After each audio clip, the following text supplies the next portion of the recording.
पहले आप समझ लीजिए इस पॉइंट का मतलब क्या, show up every day and put in the work. अब उर्दू में वो एक जुमला लिखता है अपनी किताब के अंदर, जिसको मैंने यहाँ लिखा है, आपके पास नहीं है। मार्कस ऑरेलियस कहता है कि एक बात समझ जाए, जिंदगी में, सबकी जिंदगी के अंदर कोई मौजदा नहीं होगा। यानी हम लोगों को कितने उम्मीदें, फलाना लीडर आ जाए हमारी ज़िंदगी बदल जाएगी, ये काम हो जाए ज़िंदगी बदल जाएगी। मार्कस ऑरेलियस कहता है कि समझ जाए ज़िंदगी में कोई मौका नहीं, मौजदा नहीं होगा जब तक आप मौका खुद तलाश नहीं करते। अब इसकी प्रैक्टिकल एग्जांपल जब मैंने ढूंढी तो उसकी बुक में तो नहीं थी, लेकिन चूंकि मैंने ब्रूस ली की किताब पढ़ी थी स्ट्राइकिंग थॉट, जिसको बयान कर चुके हैं, लेकिन उसकी मैंने दोबारा रिव्यू किया तो ब्रूस ली से मिला कि सर आपको पता है ब्रूस ली 32 साल की उम्र में मर गया। आज तक का सबसे बड़ा मार्शल आर्टिस्ट को जिसने दुनिया में लेके आया वो बंदा था।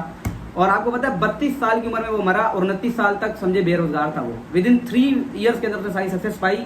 लेकिन सवाल ये कि 29 साल तक उसने किया क्या? ज़्यादा वो क्या करता था, मैं इधर आज ट्यूशन बच्चे पढ़ा रहा हूँ, कोई मुझे ताना मारता है, मैं कहता हूँ तुम ये देख रहे हो, मैं आगे कुछ और देख रहा हूँ। तो ब्रूस ली क्या करता था, ज़्यादा हॉलीवुड सेलिब्रिटीज़ को शौक था हॉलीवुड में जाने का, बड़ा कोशिश की, नहीं लिया क्योंकि वो कहीं और से आया था। तो उस ज़माने में आपको पता है बड़ा कम लोग ही सेलिब्रिटी बनते थे। तो ब्रूस ली ने कहा कि मैं चलो तुम्हें एक नई कला सिखाता हूँ, फाइटिंग की कला तो थी, वो सिखाना शुरू कर दिया। कभी सेलिब्रिटीज़ को सिखाता, कभी दोस्तों को सिखाता, बस उससे घर बार चल जाता हल्का फल्का।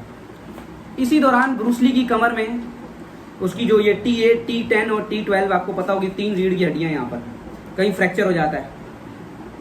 अब मैं आपको बता रहा हूँ शो अप एवरी डे का क्या मतलब है। डॉक्टर कहते हैं कि अगर अब आपने विंग चुन इसने पूरी एक कला निकाली थी, फिर मार्शल आर्टिस्ट के अंदर एक टेक्निक है, उसका नाम है विंग चुन, जो कि ब्रूस ली ने निकाली है। उसने कहा अगर अब आपने यूँ किया, उसमें ना क्या करना होता है, आपको अपनी बॉडी के साथ अपने हाथ और पाँव की मूवमेंट को मूव करवाना पड़ता है। तो अगर आप एक हाथ यूँ करें तो बॉडी यूँ, और अगला हाथ यूँ करेंगे तो पूरी बॉडी घुमानी पड़ेगी। तो इट मीन्स उसे कि बॉडी का हर अंग घूमेगा तो दर्द भी हो सकता है। तो उसने कहा अगर आप विंग चुन करेंगे तो शायद ऐसा हो कि आप सारी जिंदगी के लिए पैरालाइज हो जाए।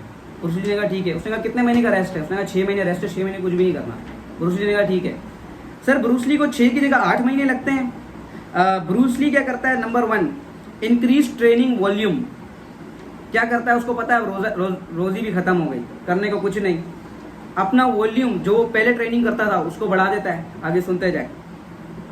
दिन के 2000 पंचेस उसने प्रैक्टिस की है, 2000 पंचेस 1000 किक प्रैक्टिस की।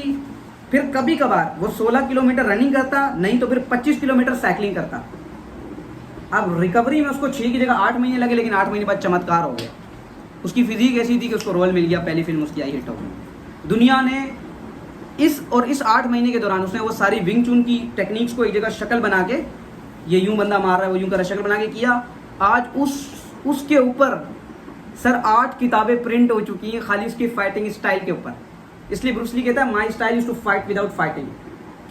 यानी बिना लड़ने का मतलब ये कि आप अपने इमोशंस पे कंट्रोल किए हुए अपनी लड़ाई अपने साथ लड़ रहे हैं।